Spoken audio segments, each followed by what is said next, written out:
Pessoal, bom dia. Estão me ouvindo? Então, sim. Pessoal, bom dia. Estão me ouvindo? Opa, Então, sim. Opa, em algum caso minha voz está Em voltando. algum, em algum caso, minha voz está voltando. Tá dando eco. É, Tá dando eco.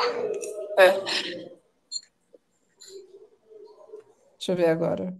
Não, agora ficou normal. Bom, vamos lá. Eu estou vendo aqui que todos os autores, pelo menos um autor, já estão presentes, né? De cada artigo. E se todos estiverem me ouvindo, Valdinei, você está me escutando? Só para confirmar se está todo mundo disponível.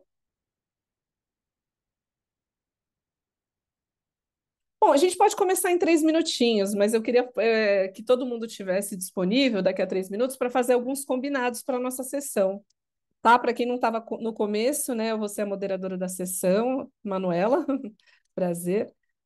E estou esperando, então a gente começa, acho que 8h30 mesmo. Mariana, você quer comentar alguma coisa? Bom dia. Não? Ah, Bom dia. É só verificar, né, se o pessoal vai querer fazer por vídeo ou vai querer fazer apresentação, né?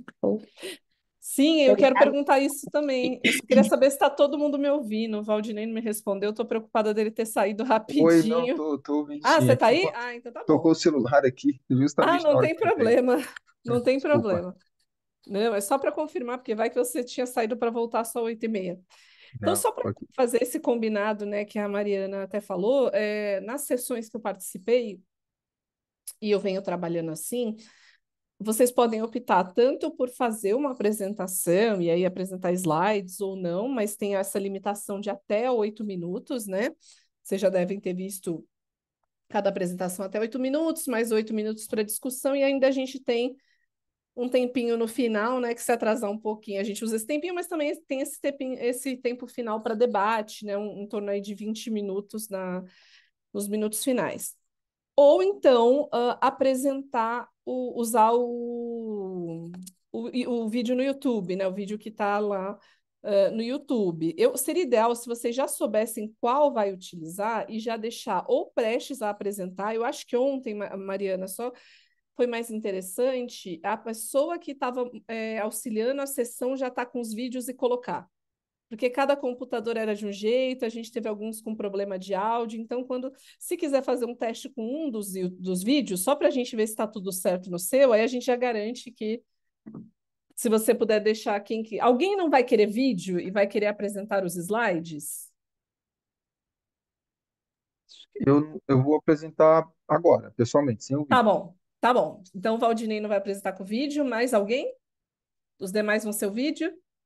Então, Mariana, se você puder testar um dos vídeos só para a gente ver se está ok, e já deixar os demais, né, trabalhos, só o do Valdinei que não precisa aí já preparados, né, para quando a gente.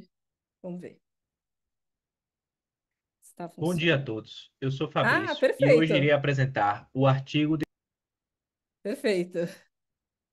Pode até já deixar daí, porque o Fabrício vai ser o primeiro mesmo, segundo a minha. Bom, vou Bom dia começar a novamente. todos. Eu sou Opa, não, Fabrício. só falar rapidinho, desculpa, vou me apresentar então oficialmente, né? Agora sim, dando início à nossa sessão.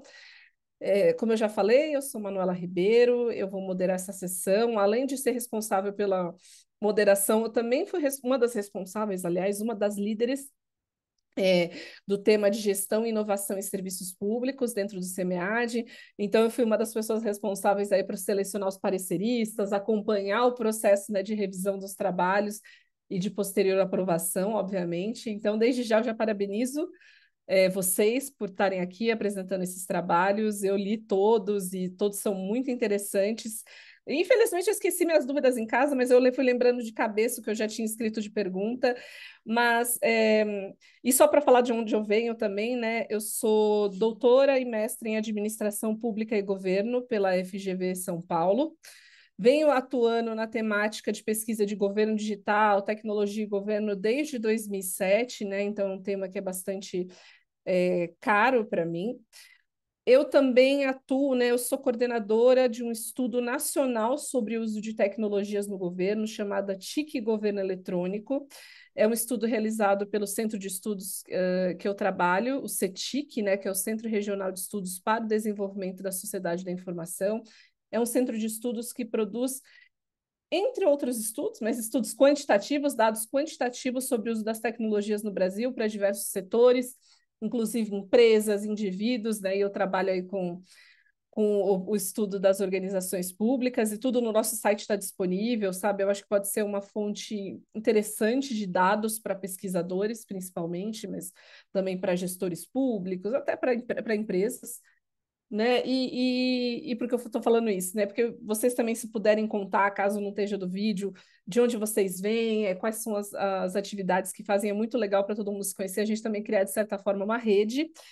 E vocês irão perceber, se é que já não perceberam, que o tema, né, de gestão, inovação e serviços públicos é muito amplo, que os trabalhos aqui, né, dessa sessão e de outras também, eles são muito diversos. Diversos em termos de temas, abordagens metodológicas, perspectivas teóricas, dependendo do caso das áreas que as pessoas vêm também são muito diferentes.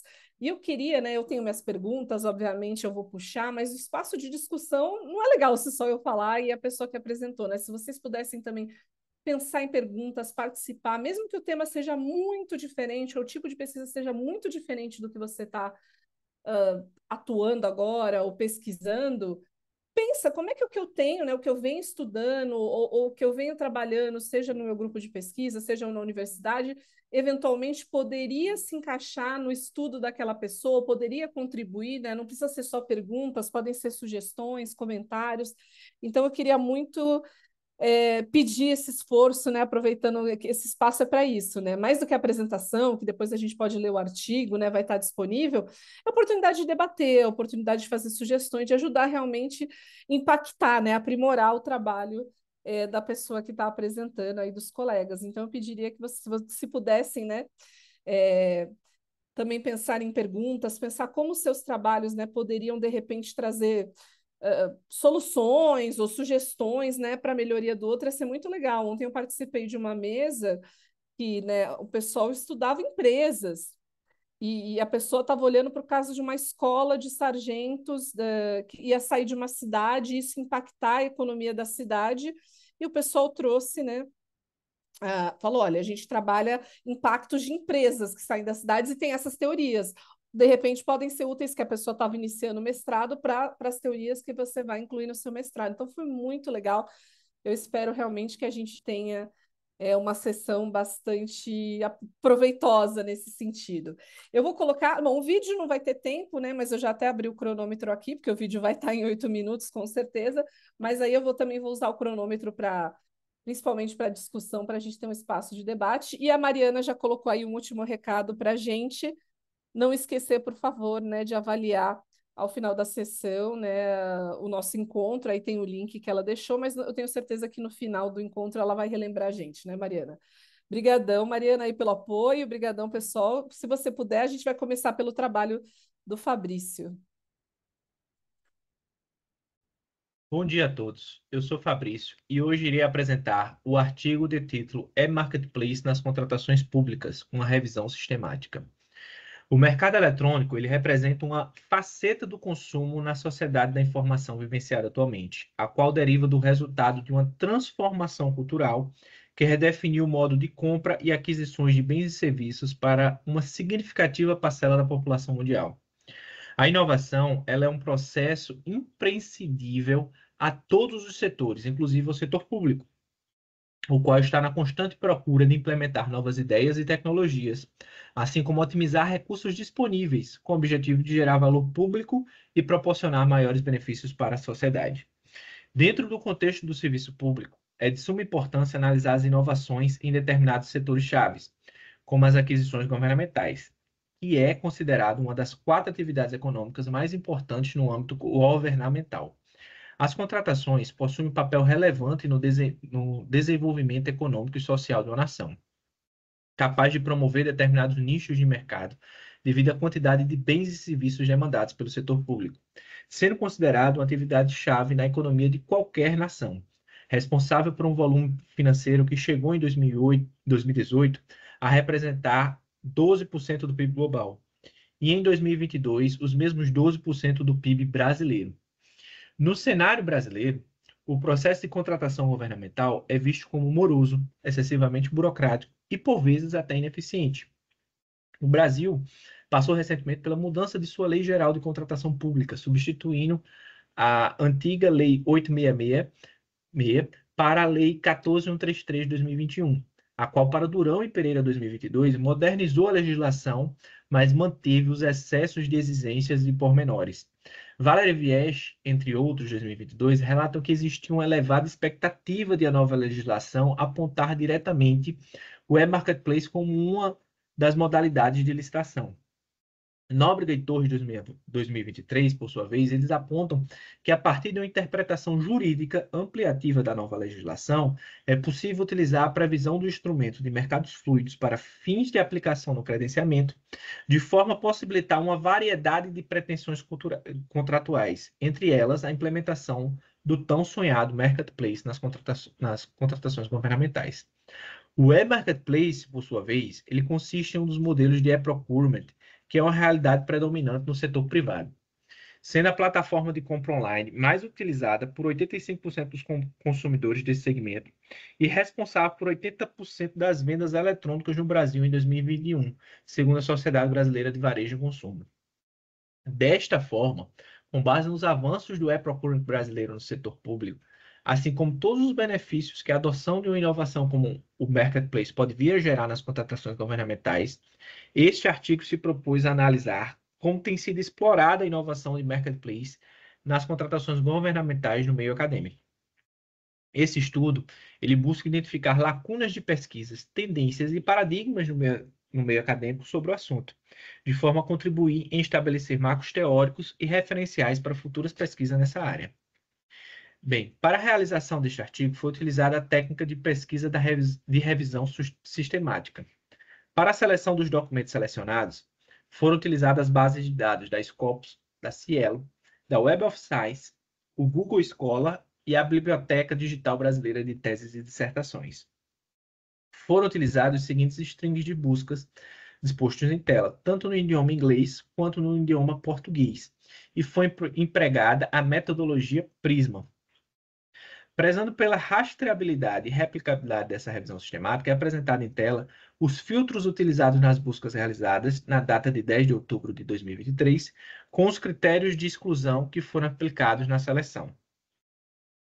Na tela é possível visualizar ainda, de forma ilustrativa, o diagrama do fluxo de Prisma, sendo encontrado ao todo 180 documentos neste artigo, dos quais 30 eram duplicados e 136 foram removidos nos critérios de seleção qualitativa estabelecidos pelo autor, restando o exíguo quantitativo de 14 documentos para esta pesquisa.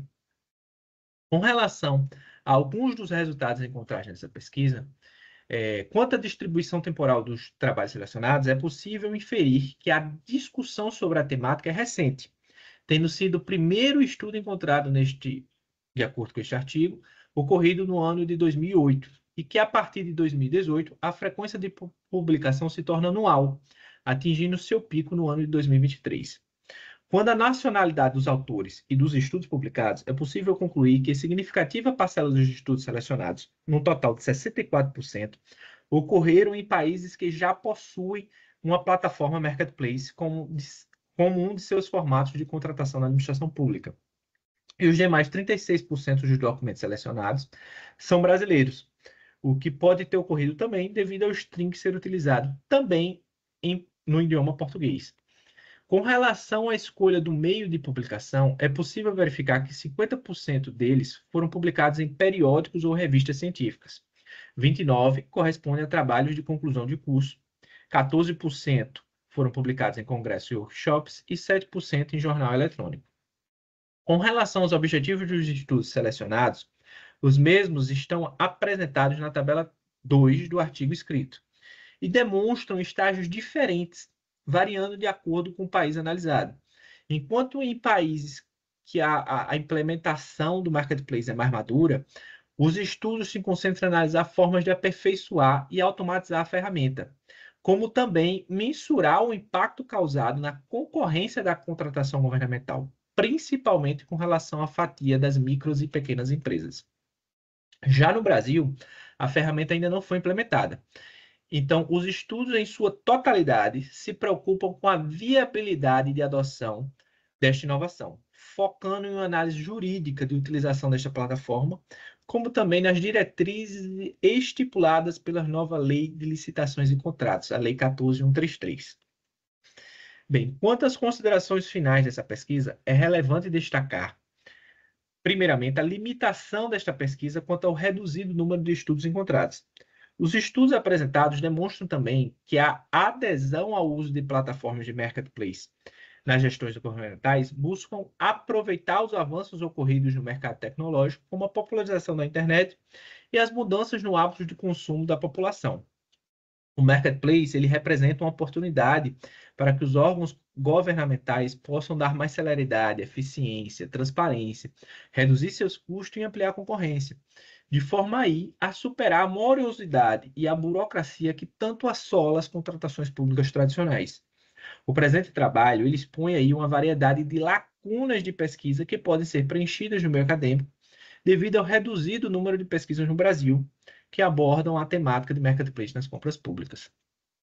Por fim, esta pesquisa espera contribuir para a ampliação desta discussão em específico, assim como ampliar a reflexão dos stakeholders sobre os benefícios que uma plataforma como a Marketplace pode vir a gerar no processo de contratação governamental. Por fim, essas foram as referências utilizadas para esta apresentação.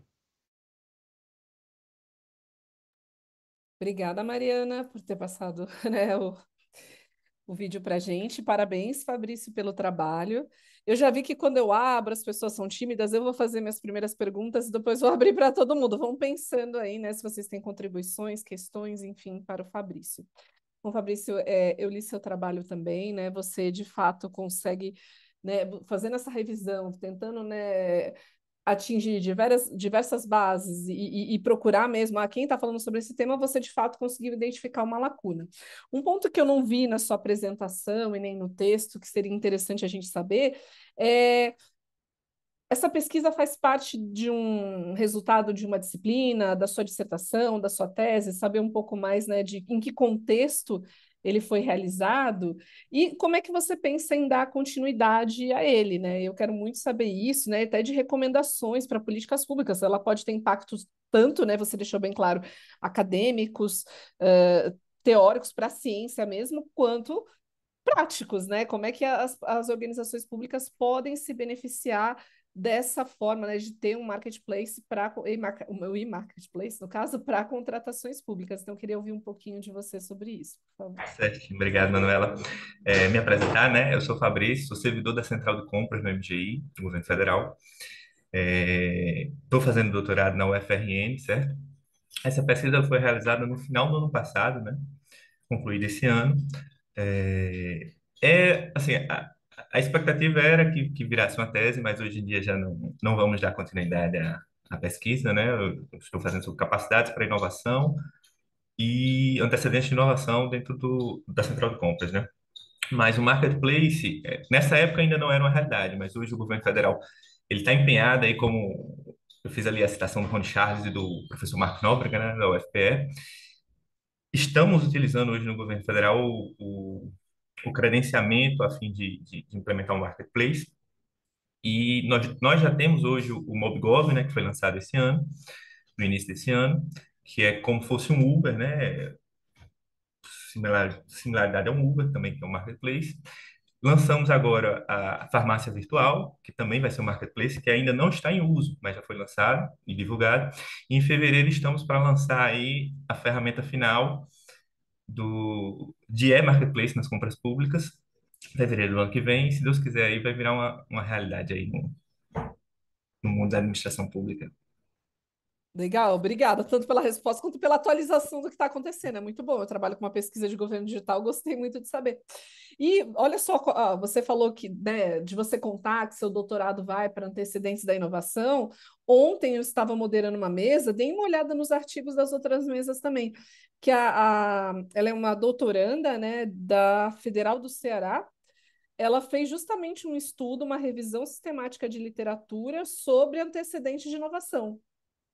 Eu sugiro, se esse é o tema, né, que você vai, né, uma parte do tema da sua tese, sugiro procurar. O nome dela, Juliana Xavier. Ela apresentou ontem, foi na sessão presencial, não foi online, das 5h30 às 19h, né, numa sessão da administração pública. Eu posso procurar aqui depois, enquanto e mando pelo grupo, mas ela estava falando justamente disso, né, que foi a primeira etapa do trabalho dela, fazer uma revisão, foi uma revisão bastante exaustiva de, né, o que a literatura está dizendo sobre antecedentes de inovação. Ela encontrou muita divergência, inclusive, foi bem interessante. Ela falou: olha, tem texto que está falando que a idade é bom para a inovação, você ter mais experiência, trabalhar mais tempo vai ser melhor. Outras estão dizendo o contrário, que né, os mais novos, os que chegam por último, que vão ter. É bem interessante assim o trabalho dela, e como está na primeira fase, foi bem a parte da revisão da literatura. Então, eu recomendo aí, se você for por esse caminho, talvez valha a pena dar uma olhada nesse trabalho, né? Pessoal, alguém tem algum comentário, dúvida, sugestão aí para o trabalho do Fabrício? Acho que, Fabrício, mesmo que você não continue esse tema, vale a pena tentar publicar esse trabalho, viu? Até por Sim, conta das lacunas que você identificou. Desculpa, Ana, acho que você ia falar e eu continuei falando sem parar. Pode falar, Ana Cláudia. eu fiz a licença aqui. Eu fiz a revisão do artigo, né, com base nos comentários semeados, e encaminhei para a REGEC, que é a Revista Gestão e Conexões, a 4, e ela já foi aprovada. Já estou em fase de realizar as correções, né, para submeter para eles lá. Legal, parabéns. Ana Cláudia, desculpa, eu te interrompi. Você ia falar, né? Perdão. Bom dia, professora Manuela, bom dia a todos. Fabrício, parabéns pelo artigo, pelo trabalho, parabéns pela publicação, né? Um trabalho muito legal, muito necessário, né? Para a área da gestão pública, que eu estou amarrada ainda nos conceitos antigos ainda e cheios de normas, né? E regulamentos. A minha pergunta para a pesquisa é sobre eh, como é que está conseguindo vencer essas barreiras das questões legais, né, e dos órgãos de controles, porque o teu trabalho ele fala sobre um marketplace de aquisição, né, de aquisição, porque quando a gente abre, a gente tem essas dificuldades, né, dos órgãos de controle, a gente tem essas dificuldades na área de compras, né, porque, meu Deus, será que o TCU vai aprovar? Será que o pessoal da auditoria não vai embombar nessa licitação, nessa formulação dos editais, né? Então, na composição da tabela de preços. Então, tudo isso tem influência bastante. Então, como nas plataformas as coisas acontecem muito de forma independente, né, onde os órgãos, os envolvidos podem atuar mais de forma independente, então as regras de controles ali, elas têm que estar muito bem ajustadas, né? Como é que consegue? Eu não sei se a pergunta está indo além da pesquisa, mas como é que se consegue fazer isso com relação a esses órgãos de controles e essas leis tão Eu vou lhe trazer, ajustadinhas? eu vou lhe trazer uma visão profissional, certo, pessoal? Vai além da pesquisa. A gente está trabalhando junto, a gente vai lançar agora em fevereiro o Mercado Gov. Você é de Pernambuco, é? Pelo sotaque? Sim, pronto. Sou sim. Trabalhando junto com a Prefeitura do Recife, aí do João Campos, né? Que eles lançaram o Go Recife, né? Para aquisições públicas, que é uma forma ali de utilizar o Pix, né? Eles estão utilizando o Pix nas suas contratações e criaram uma plataforma ali de marketplace para as contratações. Então, nós trouxemos a Prefeitura de Recife aqui para a Central, junto com os órgãos de controle. Estamos com o TCU, a AGU, inclusive a AGU, o Rony Charles, não sei se é de compras públicas, eu ouvi falar dele, né? Então, já fizeram um parecer, então já é algo que vai ser implementado, entendeu? Já lançamos o MobGov, que é uma forma de marketplace. Lançamos agora, recente, a farmácia virtual, lá que você consegue ver o vídeo no YouTube já, o governo federal já lançou. E o ponto-chave que a gente vai lançar chama Mercado Gov. Ainda não é público, tá? Mas já está marcado para lançamento em fevereiro do ano que vem. E é isso, a gente está trabalhando junto com esses órgãos de controle, né? O AGU está junto com a gente, a TCU está junto com a gente, a Prefeitura do Recife está junto com a gente. Então vai ficar bem legal aí. A intenção é revolucionar mesmo as compras públicas. Então, o está sendo testado mais em loco para depois ser nacional, é isso? Na verdade, não, é uma iniciativa mesmo da Prefeitura de Recife, a gente achou legal, eles venderam essa ideia para a Prefeitura do Aracaju e para outra prefeitura, sabe? A gente vai federalizar essa ideia, né? Lógico, colocando um contexto das leis nacionais, né? Fazendo um apanhado ali para poder federalizar essa ideia e se tornar o Mercado Gov, né? Que é a plataforma que vamos lançar. Fabrício, só vou te Ah, que interromper legal. mais por causa do tempo. A gente passou um pouquinho dos 8 minutos, mas a Luciana tinha levantado a mãozinha aí, né, virtual. Luciana, se você quiser fazer a pergunta rapidinho, o seu comentário.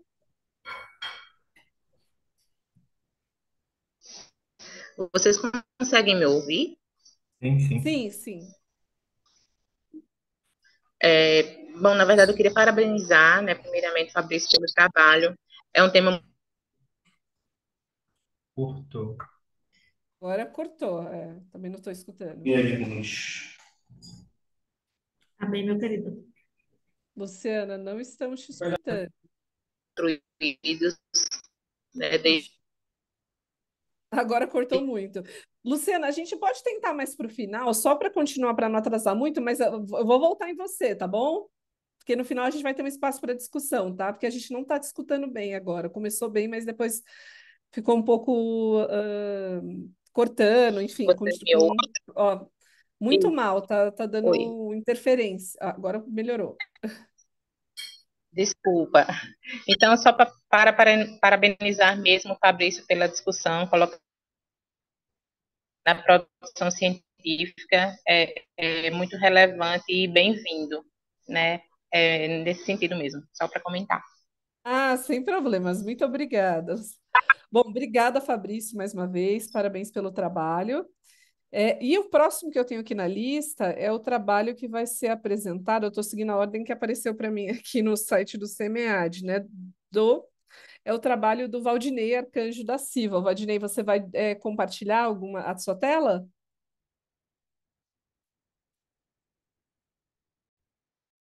Vou compartilhar sim. Obrigada. Então, você compartilhar, quando você começar a falar, eu coloco o tempo aqui, aí faltando 3 minutos, 1 minuto, eu dou um ok. Eu te aviso, caso você. Tá bom, Tá sem bom? problema. Então Precise. tá. Deixa eu Não, só só. para você saber, né, como é que está o tempo. Obrigada. Tá bom. Já vou compartilhar aqui. A hora que tiver ok, eu começo, tá?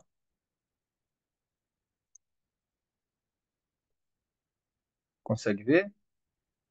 Sim, tá ótimo para mim. Acho que todo mundo está conseguindo ver bem. Pode começar quando você quiser. Quer que eu me apresente agora ou deixo para Sim, depois do comentário? aproveita. Pode Então aproveitar tá. para se apresentar. Acho que é rapidinho. Acho que seria Então tá ótimo bom. para entender o contexto do seu trabalho. Por favor. Eu só passo, deixa eu ver se está passando aqui só um minutinho. Ah, passou. Bom, bom dia a todos. Obrigado pela oportunidade de estar aqui, né? Meu nome é Valdinei Arcanjo da Silva. Eu sou major da Polícia Militar daqui do estado de São Paulo. Trabalho no 2º Batalhão de Choque, que é um dos batalhões que lida com multidão em estádios, né? Trabalho com torcidas. É, eu sou, eu terminei meu mestrado esse ano em Gestão de Políticas Públicas na IACH, né, na Universidade de São Paulo. E esse artigo é fruto, né, um recorte da minha dissertação, né? Então eu aproveitei os dados ali, aproveitei um pouco do referencial teórico e fiz esse artigo. Então, o título é Sense Making e o processo decisório policial nos incidentes críticos com multidões de estádio de futebol, né? Só para contextualizar, a atividade policial é muito eclética, então o policial, ele, no mesmo dia, ele dá informação, ele atende a ocorrência de roubo, ele se envolve em ocorrência com refém, por exemplo. E a atividade de futebol, trabalhar em estádio de futebol, faz parte desse contexto de atuação. O estádio de futebol, não sei se todos já tiveram oportunidade de se fazer presente, é um ambiente muito crítico, muito de alto risco, não só por questão da violência, mas também porque envolve multidões, né? Então ali é possível que haja crise, né? De acordo com o Ike, crises são fatos que dificilmente acontecem, mas que quando acontecem, quando ocorrem, trazem alto impacto. E nem sempre, quando isso ocorrer, né, quando uma crise eclodir, os protocolos serão suficientes. Então, nesse sentido, o Sense Make vem para ajudar a entender, a compreender o que está acontecendo para a tomada de decisão. E a pergunta de pesquisa é, né, em que sentido, em que medida, né? Vou tirar aqui. Em que medida o sense-making afeta o processo decisório policial nos incidentes críticos envolvendo multidões em estádio de futebol? E eu tenho como objetivo estudar a relação entre sense-making e o processo decisório nas situações críticas incluídas nos estádios, de forma, do estádio de futebol, durante o trabalho policial com multidões. E esse trabalho é considerado uma atividade assimétrica e de alto risco, né? O quadro teórico, né? Como que a gente trouxe aí o nosso referencial teórico? O principal sense-making é a teoria trazida por Weick, e que significa o seguinte: nós estamos sujeitos a processos de mudança. E quando as mudanças acontecem, nós precisamos encontrar, de alguma maneira, um entendimento daquilo que está acontecendo para continuar. Porque se nós não continuarmos, tanto as organizações podem falir, como as pessoas podem sofrer sérios danos à sua vida ou à sua integridade física, né? Então, a mudança tem que ser compreendida para que haja correção e adoção de novos padrões. Ele parte da premissa de que o sense-making, essa teoria, é fundada em 7 categorias, é, em 7 características, né? Primeiro, baseada na função da identidade, é retrospectiva, promulga-se em ambientes sensíveis, é social, está em andamento, é focado em e derivado de pistas, é impulsionado pela plausibilidade em vez da precisão. Ainda com relação ao referencial teórico, o Weick coloca, né, que é importante entender essa mudança de forma retrospectiva e racional. Ela vai acontecer buscando algo que eu já passei no passado. Guipart vem trazer que é uma prática social, né? E Mumford avança dizendo que é um processo cognitivo complexo, que vai fazer com que as pessoas compreendam as situações críticas. A utilização prática, né, dessa teoria é que as pessoas vão poder decidir melhor, vão poder, nas situações críticas, nas situações ambíguas, compreendendo o que está acontecendo, elas vão ter condições de decidir de forma racional. Isso é o que traz Michaelis, né, 2005. Então, isso também serve para o nosso objetivo aqui. Na atividade policial já temos alguns trabalhos que falam sobre sense-making, né? É, e porque existe um campo muito fértil de estudo, né? Muito eclético o trabalho, né? Muitos cenários que o policial passa, isso faz com que ele busque alguma forma de entender o que está acontecendo, né? E não foram encontrados na minha pesquisa, eu pesquisei na base Scopus, alguns trabalhos, né? E nenhum fala especificamente sobre o trabalho policial com multidões. Com relação ao processo decisório, né, de maneira resumida, decidir é algo difícil numa situação de normalidade. Imagine uma situação crítica, uma situação de crise em que pessoas estão correndo risco, né? E o Ike fala que nesses processos ambíguos, nessas situações críticas, há um ponto cego, que muitas vezes o decisor não tem exatamente a resposta ali. E o sense-making, como esse processo de compreensão de realidade, ajuda a tomar decisões, né, diante de uma gama de alternativas que o policial pode dispor. Com relação à pesquisa propriamente dita, né, o meu quadro metodológico, eu fiz uma pesquisa partindo do paradigma interpretativista, uma abordagem qualitativa, uma pesquisa exploratória com estudo de caso. E qual foi o caso? Foi o trabalho realizado no segundo batalhão de choque com torcidas, com multidões. Eu fiz Claudinei, 3 minutinhos, tá? Desculpa te interromper, só ah, para tá. você saber. A coleta foi por meio de entrevistas e Fox Group, tá? Eu tive ali uma participação de mais ou menos 31 policiais entre o Fox Group e, a, e as entrevistas. Esse foi o tema foi o fato do Fox Group, né? Uma ocorrência no Morumbi em que um torcedor morreu e mais de 16 policiais foram feridos. O que nós observamos, né? Que as 7 características aparecem, com maior aderência à retrospectividade, à promulgação ambiente sensível, observação a pistas e plausibilidade em vez da precisão. E foi muito, emergiu bastante a questão da experiência e treinamento. Os policiais disseram que se apoia muito no policial mais experiente e que o treinamento faz a diferença na hora da situação crítica, né? Então, isso aí é importante, né? A gente verifica o quanto o treinamento é importante para o efetivo atuar em situações adversas, né? Todo mundo disse o seguinte, que sabendo não fazer, decisões têm que ser tomadas, né? Não pode demorar, né? Como diz o entrevistado 16, as respostas têm que ser rápidas, senão a coisa pode piorar, né? Então, isso foi também dito aqui pelo entrevistado 18, né? Se não fizer alguma coisa, a situação pode se agravar. Com relação à retrospectividade, né? Olha como é que ele diz, né? É o instinto de como se treina lá no batalhão. Então, ele agiu lembrando daquilo que tinha treinado, né? Com relação à observação às pistas, né? Então, a torcida fala com a gente, ela dá indicativos. O entrevistado 15 dizendo assim, ó, eu olho para a torcida, dependendo do comportamento dela, eu sei o que vai acontecer alguma coisa errada, né? No ambientes sensíveis, não só pela questão da quantidade de pessoas, mas também pelas condições físicas, né? O entrevistado 10 fala aqui, né? Do piso molhado, que isso aí pode comprometer a intervenção. Plausibilidade em vez da precisão, os policiais disseram que eles têm uma ideia de que algo vai acontecer, mas não sabem exatamente o que é, eles não têm certeza, por isso eles têm que atuar. E muitas vezes atuam de maneira adaptada. Um policial contou que ele, numa situação que ele tinha que estar atrás dos escudos para avançar, ele passou dos escudos porque a ordem dele não estava surtindo efeito. Então ele passou dos escudos, se expôs, adaptou uma forma de atuação, mas resolveu. Então, a relação entre esse meio que tomar decisão, ela parte dessa necessidade de continuar na atividade, mas tem que continuar de maneira racional, entendendo o que está acontecendo, né? E nesse contexto, há muitas alternativas para serem adotadas, né? No mundo ideal, obviamente, os protocolos ajudam, mas na situação crítica, nem sempre. Aí tem a necessidade de improviso, adaptação, mas os policiais sempre vão decidir.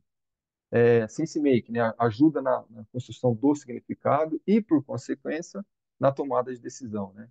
E o Cine Pollock, ele vem trazer exatamente isso. Sense make ajuda a compreender a situação. E quando eu compreendo a situação, eu posso decidir melhor. Para concluir, né, a pergunta de pesquisa, em que medida o Sense make afeta o processo decisório, nós entendemos que, a partir do momento que é possível compreender a sensibilidade do ambiente, do que está acontecendo, criar um sentido naquela mudança e que aquela mudança demanda uma tomada de decisão, eu consigo decidir melhor. Então, o SenseMake, ao contribuir para a compreensão dessas mudanças, ele me dá uma lógica, algo mais lógico para eu entender as alternativas e decidir. Como achados, né? Foi confirmado que as 7 características estão presentes nesse processo decisório do policial e que a retrospectividade, sensibilidade do ambiente, observação às pistas e plausibilidade aparecem com mais frequência, né? E, por fim, né, que o treinamento e a experiência são fundamentais para que o policial saia melhor. Com relação às contribuições, né, o processo, o SenseMake nos parece aqui que ele expande a compreensão do processo decisório, ele permite que o policial, que as pessoas saiam daquele protocolo previamente colocado, né? É você justificar por que você improvisou, né? E também aqui para os tomadores de decisão depois do acontecimento, né? Um juiz, um promotor ou um comandante, né? É entender que muitas vezes aquela atuação fora do protocolo teve uma razão de ser, porque o policial que estava ali, ele atuou com o que ele tinha de informação, né? Então é um complemento coerente, né, para a gente entender que não só os protocolos são suficientes para resolver as situações. Bom, essa é a minha participação. Obrigado pela atenção. Obrigada, Valdinei, pela apresentação e pelo trabalho, principalmente. Eu li seu trabalho, eu fiquei muito feliz de saber que foi resultado de uma dissertação de mestrado, porque dá para ver que teve um aprofundamento principalmente aí na perspectiva teórica que foi adotada. E eu não posso deixar da minha primeira pergunta ser, eu não vi o nome de todos que escreveram um artigo, só aparece o seu nome que está inscrito na parte que eu entrei do site. Quem te orientou, né, Ash? Eu sou filha da Ash, tá? Fiz a graduação na USP Leste. Professora Andréia Leite Rodrigues. Conheço, professora Andréia. Não cheguei a estudar com ela, porque não tive aula com ela, porque eu sou das primeiras turmas, mas conheço a professora Andréia. Ela que foi Parabéns, minha viu? orientadora. Então, muito interessante seu trabalho. Eu acho que o que eu me perguntei, eu não estou aqui com as minhas anotações, mas eu lembrei, né? Você também identificou casos no setor, no contexto da polícia, né? Do contexto da segurança pública que a teoria de sense-make foi utilizada.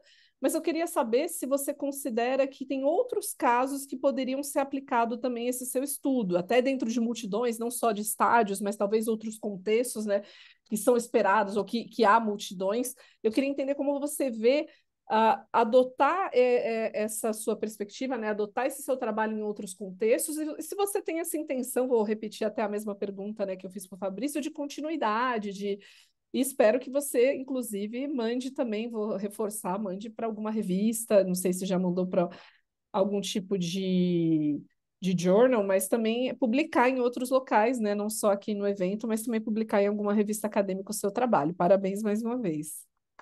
Eu agradeço. A ideia é sim, é publicar e continuar. Olha, sim, eu vejo o sense-making em vários aspectos da polícia. Qualquer operação que eu vou falar, isso aqui daria um estudo nesse sentido e tal. Vou dar um exemplo bem prático, né?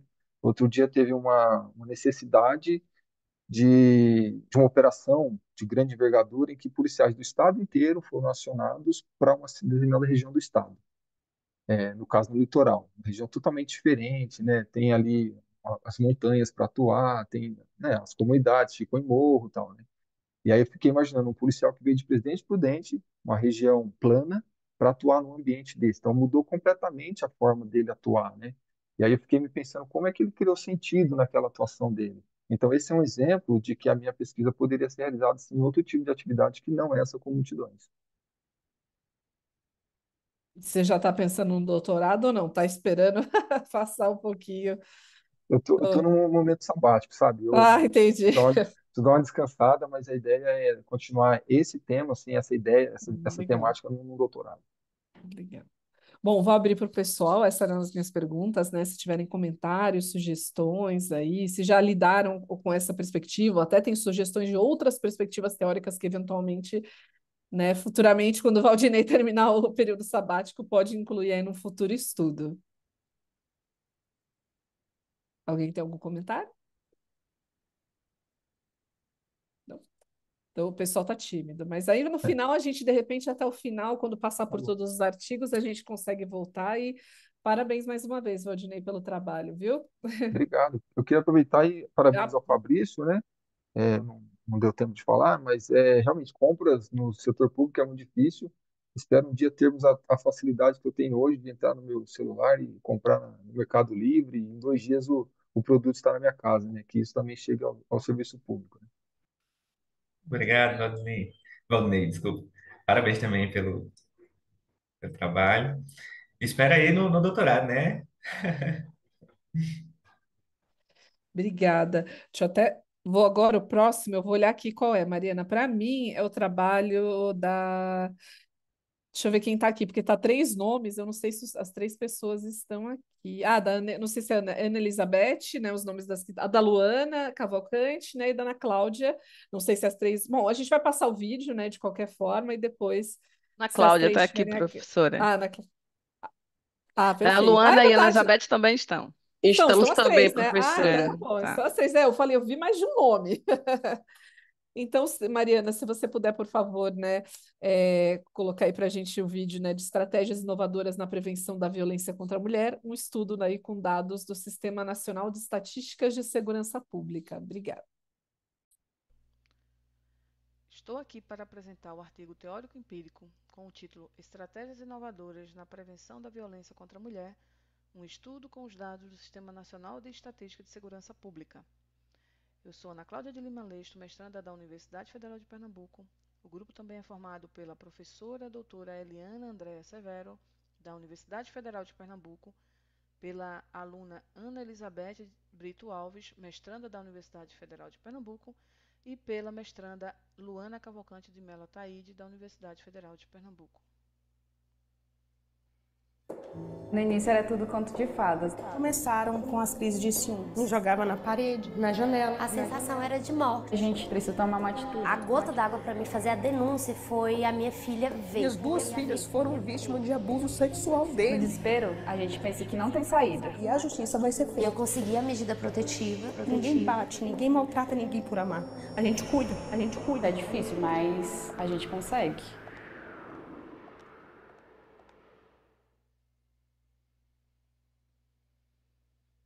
A violência contra a mulher é uma realidade alarmante e persistente na sociedade brasileira.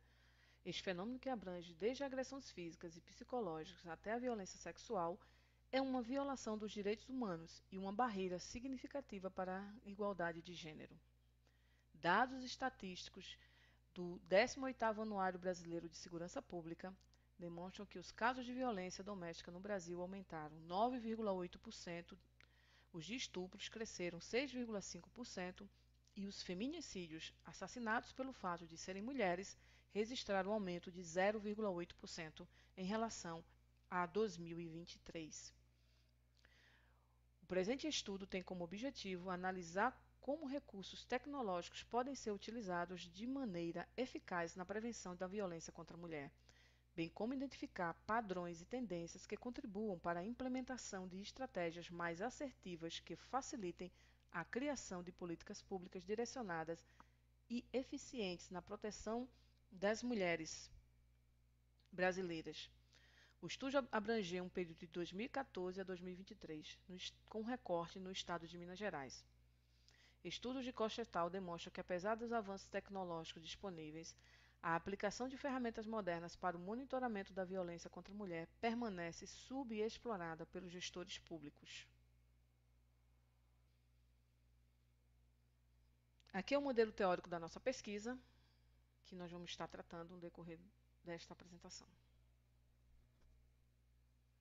O nosso referencial teórico, no item Gestão e Inovação, nós trazemos teóricos para reforçar a ideia de que a gestão pública, quando combinada com a inovação, trazendo uma gestão inovadora, ela pode potencializar a eficácia das políticas públicas, né, de uma maneira mais estratégica, dando mais eficiência a essas políticas.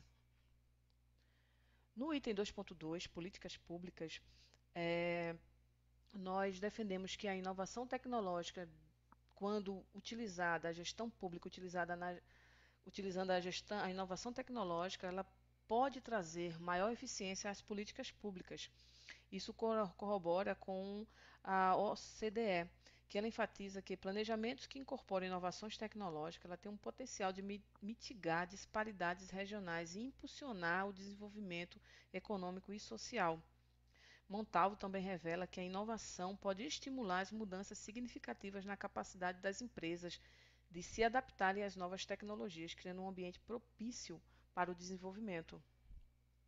No item 2.3, né, de violência contra a mulher e tecnologias inovadoras, nós defendemos que a violência contra a mulher, o índice de violência vai ser diminuído, vai ter uma diminuição significativa quando há uma combinação de gestão pública com a inovação tecnológica aplicada às políticas públicas, sendo direcionada mais assertivamente.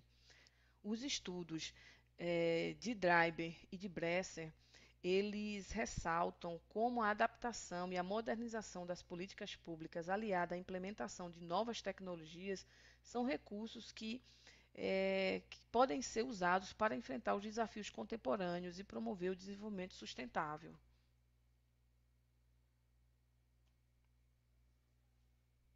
A metodologia, nós trazemos aqui uma pesquisa quantitativa, né, com os dados dados secundários do Sistema Nacional de Estatística de Segurança Pública.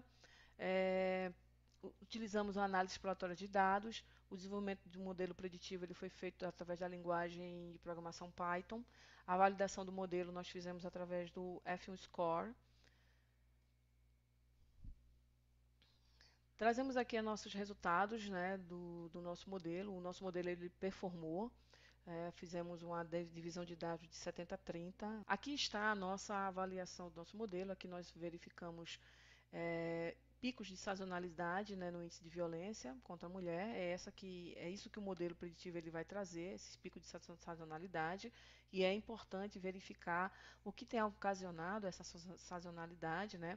Essa sazonalidade ela já foi tratada no estudo de Pertman 2020, porque ele revela que eventos sazonais e mudanças na rotina familiar podem exacerbar os conflitos, né, e aumentar os índices de violência contra a mulher. E nosso estudo, esses dados revelam isso, que existe sim sazonalidades em alguns períodos do ano e é preciso verificar regionalmente e o que tem acontecido essas sazonalidades, né? O modelo ele vai fazer essa previsão de sazonalidade e com isso as políticas públicas podem ser direcionadas para a proteção das vítimas. A acurácia do modelo, ele rodou bem, performou 80%, o F1 Score foi 71%, foi uma boa performance. As considerações finais, né, a principal contribuição deste estudo reside na demonstração prática, né, de como a análise preditiva pode ser integrada às políticas públicas, né, para aprimorar a prevenção da violência contra a mulher. Os achados da pesquisa eles mostram que a A análise exploratória de dados históricos é uma ferramenta que pode ser usada para direcionar políticas públicas de uma forma mais eficaz, usando a técnica de modelagem preditiva, né?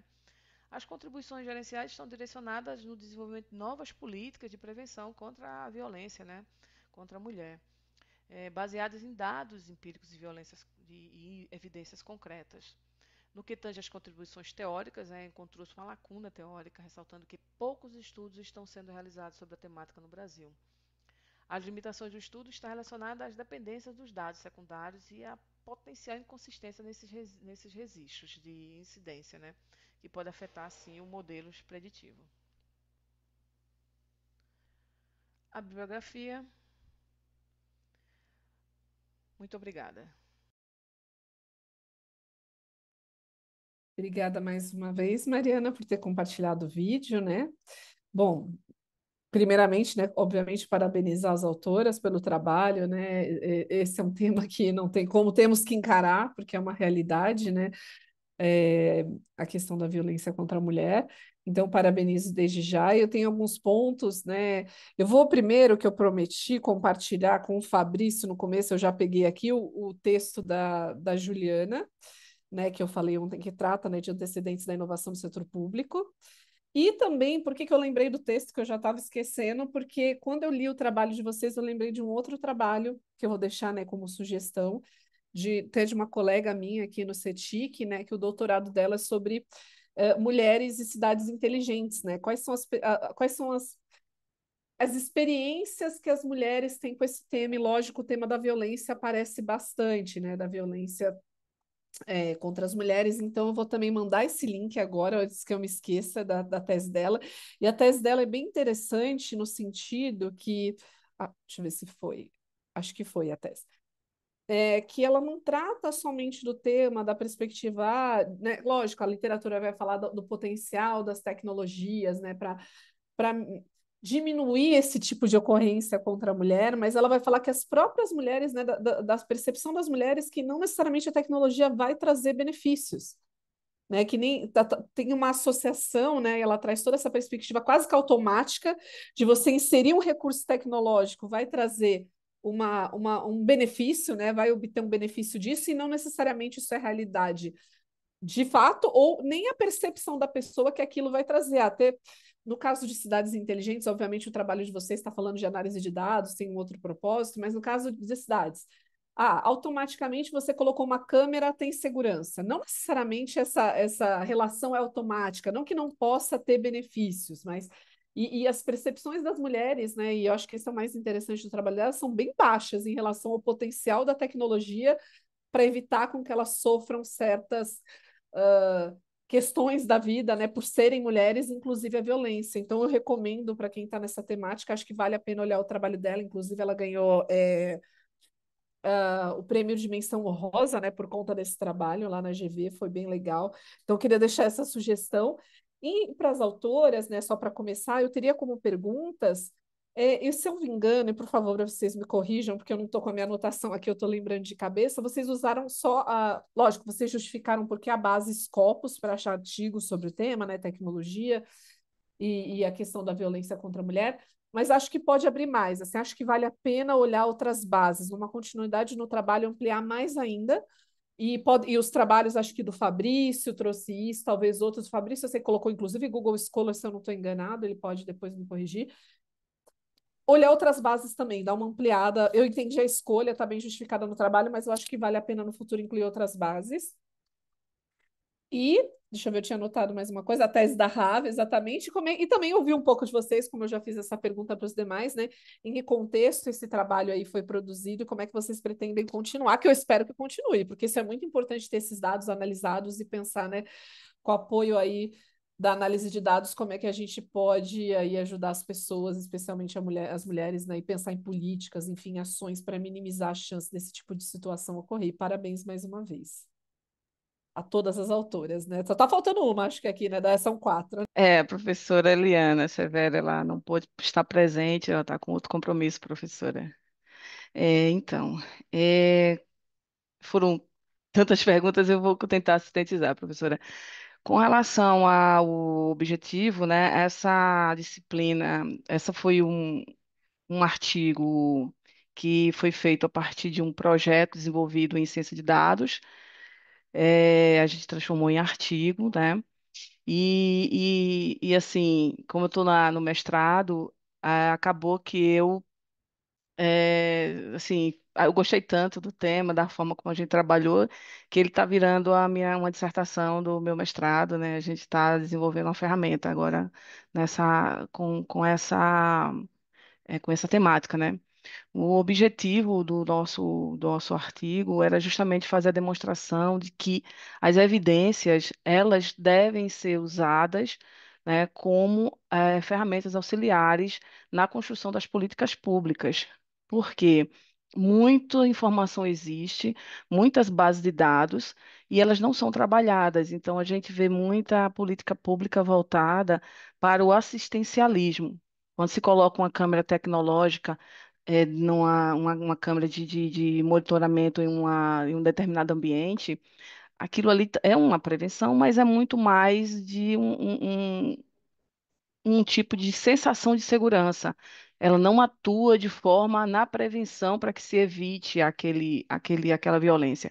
E muitos estudos passados, né, vêm demonstrando já, estudos na parte qualitativa, né, que fala do sentimento, do que acontece, as relações que levam, de toda aquela questão histórica do patriarcado, de toda a contextualização já existente. Existe muito trabalho sobre isso e muitas políticas elas se baseiam nessas evidências qualitativas, como, por exemplo, o trabalho que o governo federal lançou um programa de melhorias, de trazer essas informações e trabalhar as crianças nas escolas para que venha a cultura não da violência contra a mulher já dentro do início. E a gente pergunta, e o inteirinho, esse meio, como fica até essas crianças ficarem mais? A gente precisa trabalhar o que está acontecendo agora. Então, os dados estruturados já existentes nas bases do governo, eles podem mostrar através de trabalhos dos trabalhos da análise de dados, dos modelos preditivos direcionado em foco para a região, porque a região fala muito, né? O contexto importa, né, professora? Então, a gente trabalha isso justamente, demonstrando o trabalho esse justamente para demonstrar que é possível que as políticas sejam mais direcionadas para a prevenção, porque há estudos já falando, né, relatando que em determinadas épocas do ano a violência aumenta, em determinadas épocas do ano a violência diminui. Existe essa sazonalidade. E eu acho que atuar aí nesse meio também é importante. E o modelo produtivo ele pode atuar nisso. E com relação à pesquisa da base de dados, a gente ampliou para a base Web of Science também, né? A gente já também tivemos uma análise onde verificamos 599 artigos também sobre esse ponto, e ao final, né, de todo o apanhado, 109 tratava de políticas públicas e apenas 10 tratava de políticas públicas com a atuação de ferramentas tecnológicas. Então, assim, não está nesse artigo, a gente está ampliando, né, para a nossa dissertação. Então, eu não sei se eu respondi tudo, professora. Sim, acho que sim. Eu ia perguntar, mas eu vou perguntar depois das. Eu vou deixar a pergunta, mas não respondi ainda como é que vocês trabalham essa questão das subnotificações, né? Que muitas vezes não estão nos dados. E o Valdinei está aí com a mão levantada aí para ele fazer a pergunta dele, que eu já falei bastante. Né, é um assunto, eu sou policial, né? É um assunto que a gente lida com ele, né? Então eu queria só duas questões aqui. A primeira, por experiência, né? Muitas vezes a gente é acionado para uma ocorrência de violência contra a mulher e chega lá, não sei o que acontece, né? A mulher, em algum momento, ela desiste, né? Ela até fala, não, foi um engano, não fui agredido, né? Então, para ver o quanto isso é grave. A mulher fica com tanto medo do que vai acontecer com ela depois, que ela dispensa a viatura. Fala, não, foi equívoco aqui e tal. E quando não é ali com o policial, é no processo. Então, em juízo, na delegacia, ela acaba falando, não era bem isso, foi uma discussão, coisa de marido e mulher. Então, isso aí é uma questão de trabalhar realmente a questão da educação, né? E porque muitas vezes a pessoa que agrediu não é punida por conta disso. E um outro que eu acho talvez para auxiliar na pesquisa, né, na continuidade da pesquisa, aqui na Polícia de São Paulo, na Polícia Militar de São Paulo, nós temos um aplicativo chamado SOS Mulher. Esse aplicativo é disponibilizado para mulheres que têm medidas protetivas. Então, há um convênio com o Tribunal de Justiça e aquelas mulheres que têm medida protetiva conseguem, né, baixa esse aplicativo, cadastra os seus dados, né, vai vir todos os dados ali do processo, e é uma maneira a mais da gente estar acompanhando essa mulher. Qualquer coisa que acontecer com ela, tá, ela pode já, pelo aplicativo, acionar a Polícia Militar e o policial já sabe exatamente qual que é o caso, então ele já vai direcionado. E a última informação que eu tive foi que, não sei se já está colocado ou se vai colocar nesse aplicativo também a localização do agressor. E de tal forma que quando ele estiver se aproximando da mulher, já vai disparar um alarme, né, de alguns metros, aí 100 metros, 200 metros, não sei.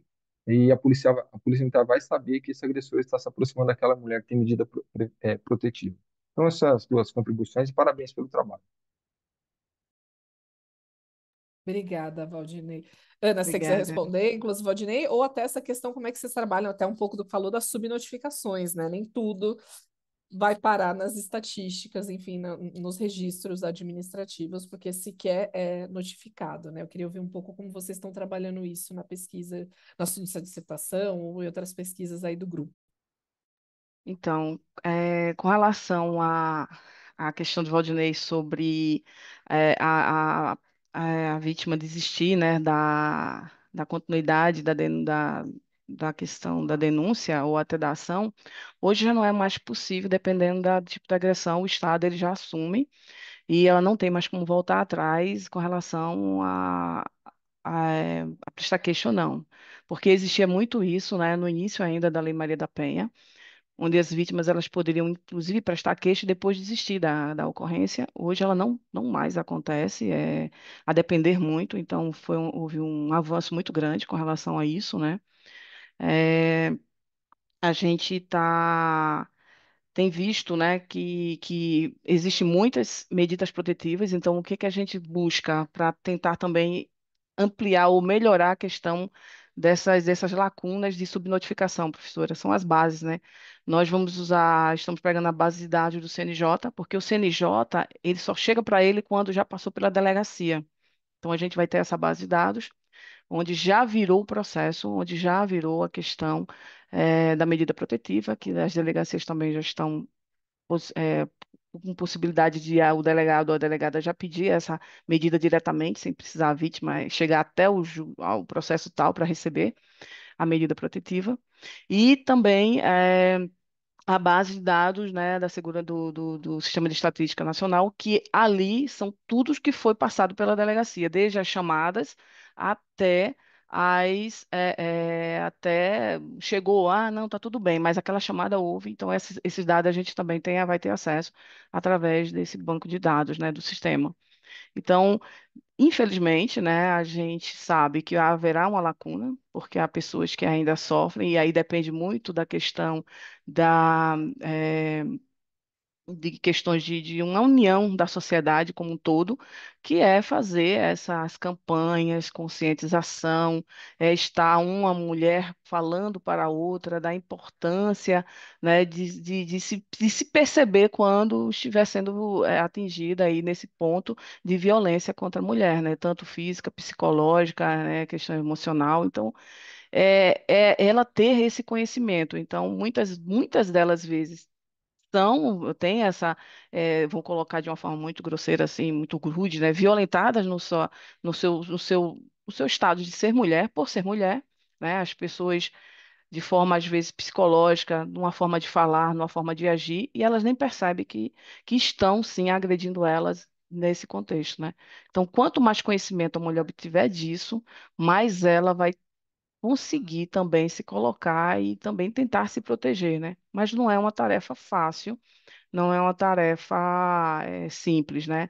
Existe todo um contexto histórico, né? Muito, muito antigo, né? A gente tem isso muito antigo, né? Antes mesmo da idade de Cristo já tínhamos toda essa questão filosófica, né? Dessa questão da mulher se estar sempre como um segundo plano ou ser algo que é fora da importância no contexto da humanidade. Então, a gente não tem como abarcar tudo, vai haver sim a subnotificação. Mas o nosso trabalho principal, professora, é justamente engajar dentro das políticas de prevenção as ferramentas tecnológicas e as possibilidades para que os gestores cumpram a lei, porque já existe legislação que fala que as políticas públicas, que os gestores devem implementar e utilizar evidências e dados nas suas formulações de políticas públicas. Então, não é mais nenhuma questão normativa, não é uma questão normativa, é uma questão impositiva, porque já foi regulamentado por diversas leis. Obrigada, Ana, por ter respondido. Parabéns pelo trabalho mais uma vez. Quero ouvir no futuro mais, hein? Boa sorte aí na dissertação, nos trabalhos do grupo. Parabéns mesmo. E agora a gente vai para o último, né? Para o nosso último artigo dessa sessão. Deixa eu só ver aqui. Ah, exatamente o artigo da Aline, né? Se a Mariana puder, por favor, compartilhar o vídeo, eu agradeço mais uma vez. Olá, eu sou a Aline Mendonça e vou apresentar o artigo Inovação Pública nos Tribunais de Justiça da Amazônia Legal, implicações para o desenvolvimento sustentável. Esse artigo ele teve como autores, além de mim, o professor Mário Vasconcelos e a professora Andréa Bastos. Bem, esse artigo ele surge da percepção das mudanças que acontecem na administração pública, né, tendo em vista essa necessidade de modernização e de entregar resultados mais efetivos à sociedade. Daí o entendimento de que a inovação pública é uma estratégia capaz de propiciar essa transformação necessária nas organizações públicas. Isso acontece também nos órgãos do Poder Judiciário, em especial os tribunais de justiça, que é o nosso objeto de estudo. Então, o artigo ele vai trabalhar a inovação pública nos tribunais de justiça. E como forma de delimitação, nós escolhemos trabalhar com os tribunais de justiça da Amazônia Legal, por considerar que é uma região que possui características diferenciadas do restante do país e, portanto, elas ensejam uma ação inovadora também diferenciada. Daí decorre, então, o nosso problema de pesquisa, que é como as práticas inovadoras dos tribunais de justiça da Amazônia Legal brasileira influenciam o desenvolvimento sustentável na região amazônica. E como objetivo, a gente teve identificar os efeitos das práticas inovadoras dos tribunais de justiça da Amazônia Legal brasileira no desenvolvimento sustentável da região.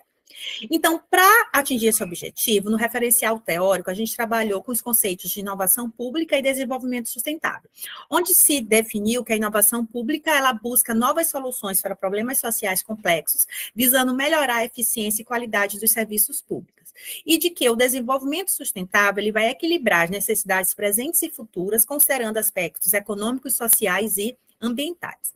Nesse aprofundamento sobre desenvolvimento sustentável, a gente destaca também a questão dos Objetivos de Desenvolvimento Sustentável, chamados ODS, né, que trabalha a busca por medidas que contribuam para reverter situações de pobreza, desenvolvimento, degradação ambiental, instabilidade econômica e baixa qualidade de vida.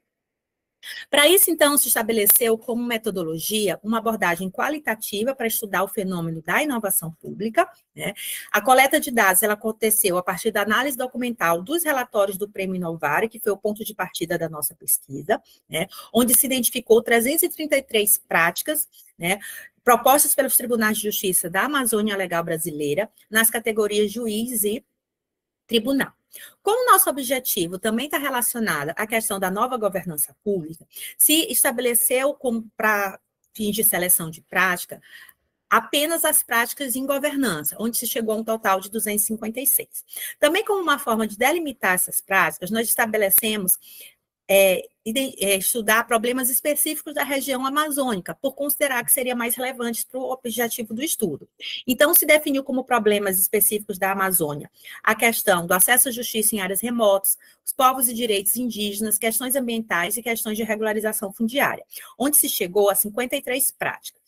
Também por esse objeto estar relacionado à questão dos problemas complexos, se estabeleceu apenas aquelas práticas que tinham impacto em múltiplas dimensões do desenvolvimento sustentável, se chegando então a 31 práticas que foram objeto da análise desse estudo. Essa análise ela aconteceu a partir do método da análise de conteúdo e foi utilizado o software Atlas TI para fins de interpretação dos dados. Dessa forma, então, a análise e discussão dos resultados ela ocorre a partir da identificação de que a inovação pública e o desenvolvimento sustentável na Amazônia Legal brasileira se constituem como um caminho integrado a partir da atuação dos tribunais de justiça da Amazônia Legal. Então, o que é que se constatou nessa pesquisa?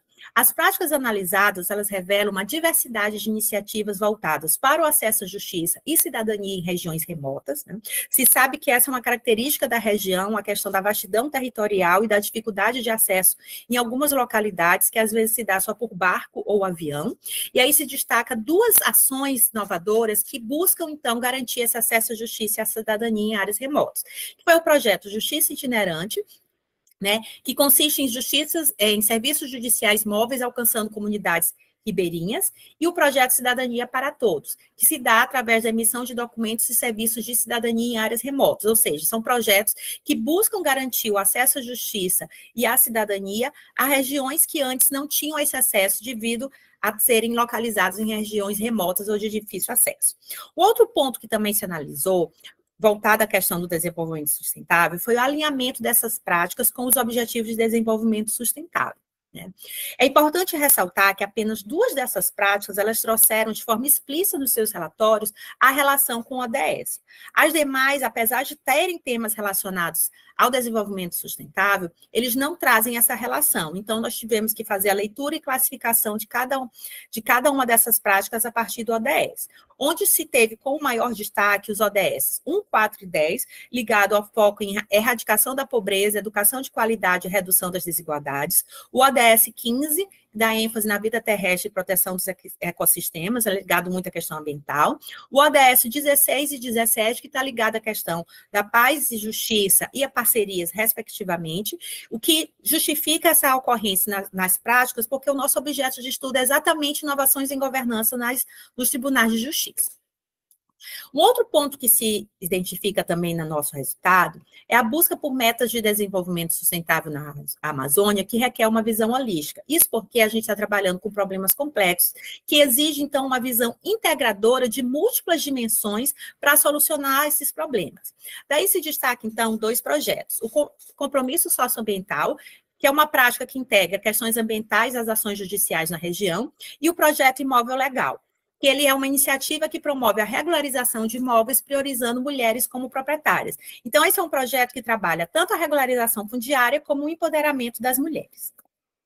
Um outro ponto de análise também foi quais eram os impactos que essas práticas elas geravam.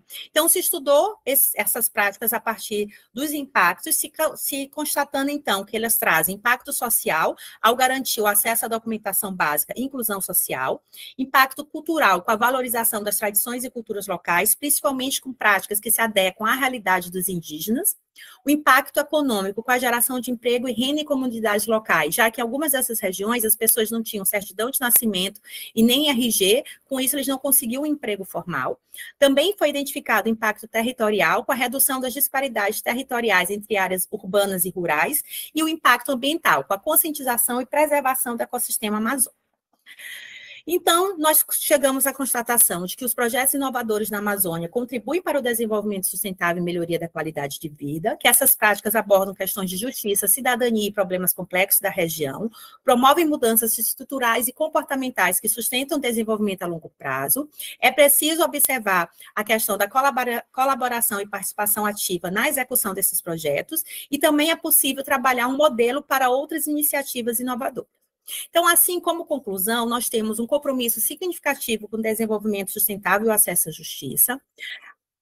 Os tribunais de justiça, através da criação e implementação de novas ideias ou melhorias de processos e serviços, eles podem melhorar seus resultados, agregando valor público, facilitando o acesso à justiça e contribuindo para a solução de problemas complexos do desenvolvimento da região. E no desenvolvimento de suas políticas e estratégias, esses tribunais eles precisam trabalhar esses conceitos de forma conjunta, né, garantindo uma justiça mais eficiente, acessível e sustentável. Então, assim a gente conclui a nossa apresentação, apresentando as nossas referências bibliográficas e nos colocando à disposição para eventuais dúvidas. Obrigada. Obrigada mais uma vez, Mariana. Aline, parabéns pelo trabalho, tanto a você quanto aos coautores. Algo que já me chamou a atenção de cara, mas é uma percepção, talvez, mais do que uma realidade, é que esse ano eu tive essa percepção que muitos trabalhos, pelo menos desse tema, né, que é o que eu atuo, lidaram com a temática dos ODS. Isso é muito interessante, muito importante, né, porque daqui pouco menos, aí vamos colocar uns 5 anos, 5, 6 anos, né? Vamos ser cobrados. E aí, o que que aconteceu? O que que os países fizeram? O que que os governos locais fizeram? Enfim, né? Os entes subnacionais também fizeram nos diferentes países. Então, me chamou muito a atenção esse ano quantos trabalhos nós tivemos que colocam os ODS como parte, né? Do debate sobre as ações que a gente tem que realizar para lidar com certos problemas, como foi muito bem colocado no trabalho, complexos, né? Não, nenhum deles é de simples resolução. E algo que também me chamou a atenção no trabalho, né, de tratar com a Amazônia, que também acaba sendo. Eu sou do Sudeste, né? Eu fico no estado de São Paulo, fico especificamente na cidade de São Paulo, né, de olhar para esses contextos que são muito diferentes, né, do que eu vivo, principalmente, obviamente, né, o Brasil é gigante, tem vários contextos e várias pessoas vivem, e eu queria entender se você encontrou, talvez, né, os demais autores na busca, informações sobre isso, de textos que dialoguem, que tratem do contexto amazônico, né, do contexto da região norte como um todo, talvez, né, esse relacionamento que realmente exigem políticas diferentes. Eu estou fazendo um estudo, né, uma pesquisa de pós-doutorado sobre cidades inteligentes em medição, falar com os municípios do norte, os desafios são outros, as dificuldades são muito diferentes, e, e também, por outro lado, né, a criatividade e a inovação também tem que seguir caminhos diferentes do trivial, do tradicional. Então, eu queria ouvir um pouco sobre isso, né, sobre os trabalhos, se você encontrou bastante coisa voltada para a região amazônica, como é que foi isso, né? Você falou um pouquinho mais da inovação geral, mas se teve, ou se vocês estão olhando para esse lado, né? Quem está olhando para um contexto que é bastante específico, né? Bom dia a todos e a todas novamente, né? Professora, a gente conseguiu encontrar alguns artigos, não muitos, né? E quando a gente encontra mais os artigos voltados à questão do meio ambiente, né? A preservação ambiental. É importante, mas a preservação ambiental, principalmente na perspectiva dos ODS, eles envolvem outros aspectos, outras dimensões que o meu trabalho, né, no artigo.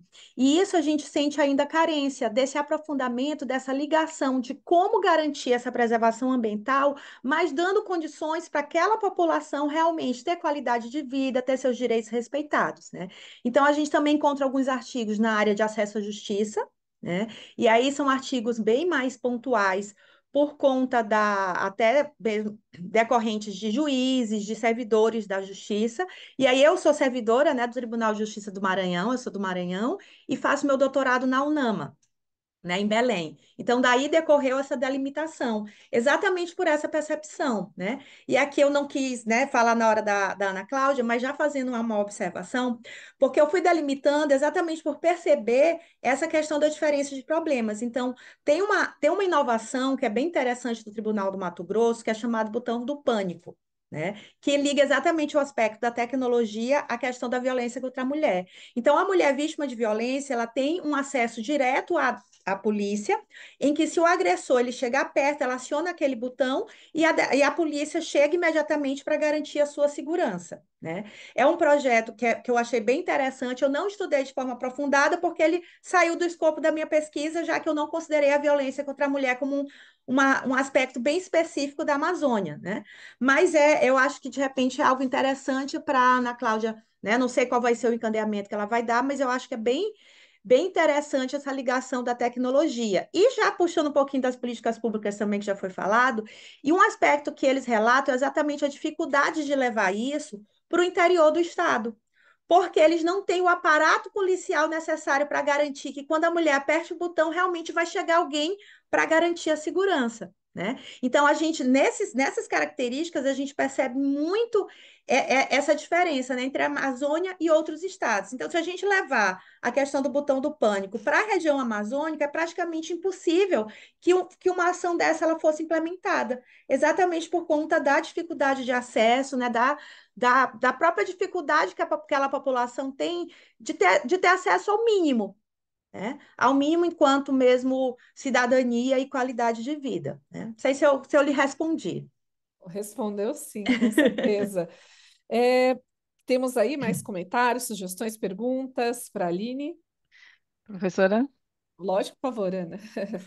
Aline, parabéns pelo projeto, né, pela pesquisa, né? Nós somos colegas, né? Também sou do tribunal, sou da Justiça Federal, né? Então, eu vejo que a Justiça Federal tem evoluído muito. Aliás, o Poder Judiciário, através das recomendações do TNJ, né, tem evoluído muito com relação em levar mais serviços à população, né? A gente coloca o verbo agir em ação, né, quando nós, com formação mesmo, o Poder Judiciário, ele sempre recebe as solicitações, mas agora o Judiciário sai da inércia e começa a se movimentar em direção à população, levando o serviço que ela tem, tem direitos, né? E a justiça itinerante é uma coisa belíssima, né? Tanto no poder dos tribunais, né, dos TJs e também da justiça eleitoral, né? Que é uma coisa que já faz há algum tempo, então é muito interessante. Com relação à pesquisa, Aline, você colocou bastante a questão das ODS, né? Que é uma coisa que o Poder Judiciário bate muito dentro das atividades, né? Essa pesquisa, você tende a evoluir com ela, a tentar fazer um piloto? O que é que você pensa, assim, em ampliar, né? Eu fico com sempre eu faço essas perguntas, professora, porque a gente vê o filho nascer, né, e a gente quer ver ele andar, né? E aí a gente fica, será que todo mundo tem essa mesma perspectiva, tem essa mesma visão? Na verdade, Ana Cláudia, esse é um artigo que faz parte da minha tese, né? A terceira etapa da pesquisa, porque cada etapa foi uma delimitação até chegar nos tribunais que eu realmente estudei com maior profundidade.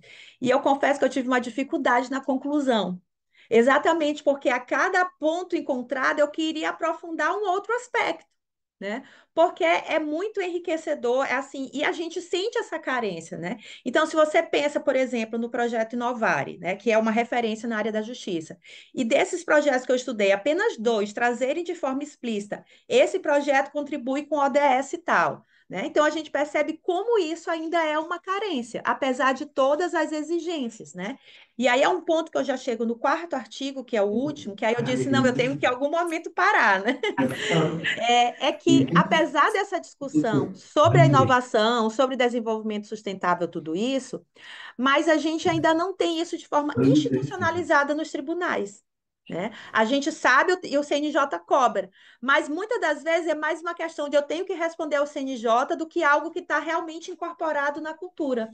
Então, são aspectos que eu realmente tenho interesse em continuar pesquisando, né? Tive que parar, mas acho que, né, tenho a ideia de construir um grupo de pesquisa aqui na Universidade Estadual para que realmente isso possa ser aprofundado e que a gente possa contribuir, né, de forma mais específica. Eu, na verdade, tive muita dificuldade, em primeiro, falar em 8 minutos, né? Segundo, de trazer essa quantidade de informação num artigo, porque realmente talvez até depois decompor em dois, porque tem muito mais dados, muito mais informações que seriam interessantes trabalhar. Verdade, parabéns, o sucesso aí na pesquisa. Obrigada. Obrigada, Aline. Só pedir, Luana, você vai falar? Porque sua câmera, não, seu áudio, desculpa, está ligado. Ah, obrigada. Só para. De repente ela queria falar e por isso que eu perguntei. Parabéns, Aline. Tem uma frase que meu orientador sempre falava que era assim, né? Pesquisa não tem fim, tese sim. Então, fica tranquila que todo mundo tem essa sensação que ele podia aprofundar mais, que podia fazer mais. Infelizmente, a tese tem prazo, mas a pesquisa com certeza pode ser continuada e deve ser continuada, né? Especialmente quando eu vejo que todos os casos aqui são pessoas engajadas no tema que estão estudando, não só porque querem, né, trabalhar no campo científico, dá para perceber que também vocês querem fazer diferença na atuação profissional de vocês. Isso foi muito legal dessa mesa. Eu estou bastante honrada de ter moderado aqui, porque é isso, né? Valdinei trabalha na polícia, e lógico que ele traz um aprofundamento teórico, traz contribuições teóricas, mas pode trazer contribuições para a própria polícia, para a própria segurança pública. Esse é o caso também da Ana Cláudia, da Aline, do Fabrício. Eu fiquei muito feliz dos gestores públicos, não que sempre teve, né, mas de ver eles também ocupando cada vez mais os espaços aí acadêmicos, né? e eles deveriam estar mesmo, e também ter a troca, né? Porque eu já venho essencialmente da academia. Então, às vezes também eu oriento muito o gestor público, especialmente em cursos de especialização. Então, me chama a atenção, muitos deles, né, já vêm com essa ideia de saber a solução e mostrar a linguagem acadêmica, às vezes não é fácil, porque no dia a dia, quando vocês vão atuar com um gestor ou com um agente político, eles vão esperar você contar toda a teoria de sense-making ou as outras que foram trabalhadas. Ele quer uma resposta, o que a gente tem que fazer. E eu admiro muito quem sai da zona de conforto. Como é que a gente reúne esses dois mundos? Assim, acho que o Valdinei quer falar, a gente tem mais uns 10 minutinhos, é para a gente falar mesmo, mas eu queria deixar registrado aí que eu fiquei muito feliz com essa mesa e aí tantos gestores extremamente competentes, não só na sua área profissional, como também na academia. Parabéns, viu, para todos vocês. Por favor, Valdinei. Não, acho que aproveitando um pouco a sua fala, Manuela, eu percebi uma transversalidade aqui entre o trabalho da Ana Cláudia, da Aline e da minha realidade, né? Então, a Ana Cláudia vem trazer a questão da violência da mulher, a Aline vem trazer as dificuldades dos problemas na região amazônica, né? E aí eu trago aqui uma experiência de um amigo que é dessa região, que é policial, e ele disse que, às vezes, quando tem um problema de polícia, eles acionam a polícia do Acre para atender no território do Amazonas, né? Porque é muito longe. Então é mais fácil a polícia do Acre ir lá e atender, e eles têm ali um convênio, alguma coisa nesse sentido, né? Só para ver o quanto que é difícil mesmo, ó, por colocar essa questão do aplicativo, né? Que aciona lá e a polícia imediatamente vai atender a mulher. Na teoria isso é muito bonito, né? Mas na prática não é bem assim. Então, quando eu falei para a Ana Cláudia que às vezes a gente vai lá numa ocorrência e a mulher não quer ir para a delegacia, na teoria ela não pode abrir, já não tem mais como voltar atrás, mas ela volta atrás. E ela fala assim: olha, eu não vou entrar na sua viatura, eu não sou obrigado. Como é que eu pego uma mulher, né, à força, coloco na viatura para ela registrar algo que ela não quer? Então, essa é a vida como ela é. Então, essa transversalidade eu achei que foi muito, muito interessante, né? E a gente está aqui estudando problemas reais. Esse eu acho que foi o grande sucesso dessa mesa, fora os trabalhos maravilhosos, é de trazer, como eu já falei algumas vezes, né, contribuições tanto, sim, para a academia, vocês fizeram trabalhos acadêmicos, científicos que trazem contribuições para a ciência, mas também aí trazer soluções, pensar em soluções para o mundo prático, né? Porque, né, não independente de quem está na administração pública, os problemas estão aí e precisam ser dadas respostas, né? E são exigidas respostas. Gente, a gente tem mais uns 5 minutinhos aí. Se alguém quiser alguma pergunta que por conta do tempo ou lembrou, teve alguma outra sugestão, enfim, de ideia para alguns dos trabalhos, ou quer fazer mais algum comentário, como o Valdinei, o espaço é nosso, assim, a gente pode aproveitar.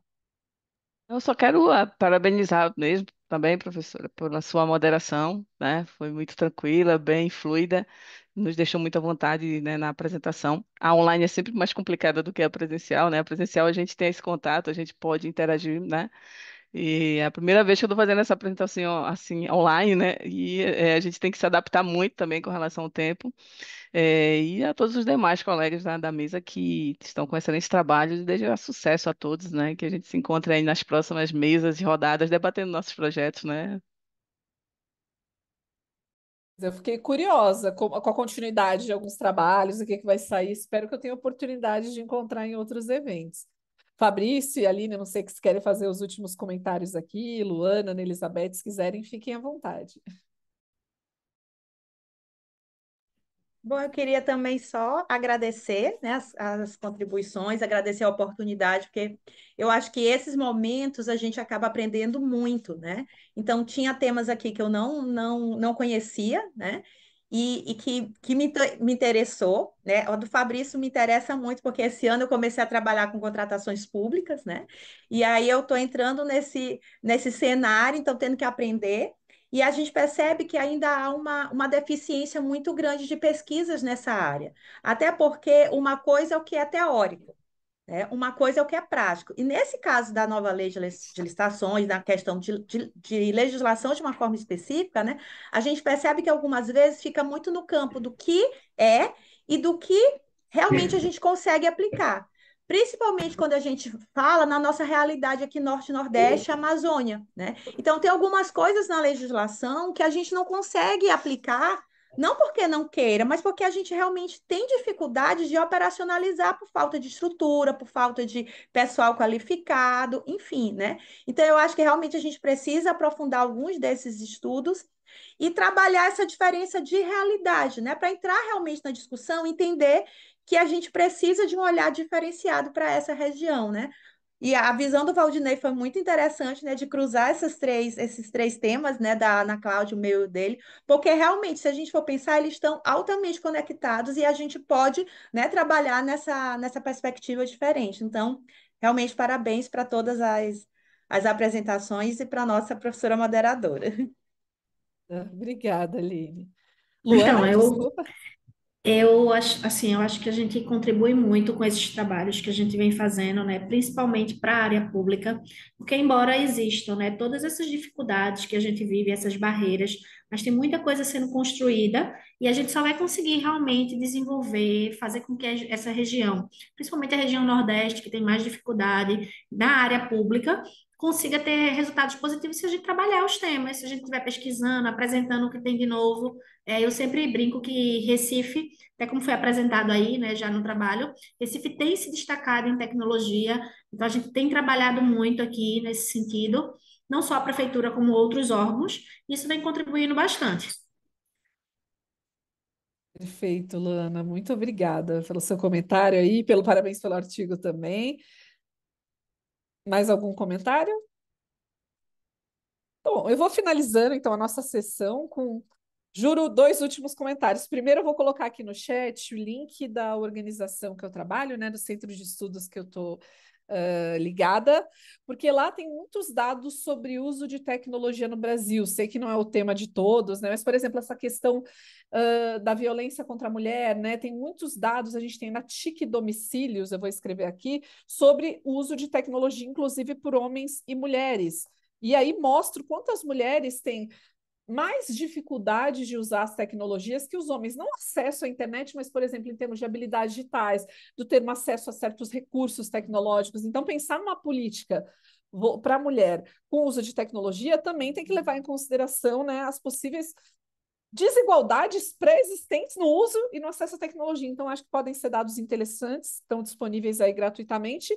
E o último mesmo, agora comentário, relembrar, Mariana mandou novamente aí o link de avaliação da sessão, se puderem acessar e avaliar, eu agradeço muito, e parabéns mais uma vez aí, tenha um ótimo dia, obrigada aí por esse início de manhã, que eu fiquei bastante empolgada, conheci tantos trabalhos incríveis, espero aí que tragam frutos aí, tanto aí nos artigos acadêmicos, quanto na realidade aí nas nossas políticas públicas. Obrigada, pessoal, prazer em conhecê-los, viu? Obrigado, Manuela. Tchau, tchau. Tchau. Bom Obrigado, dia para parabéns. vocês.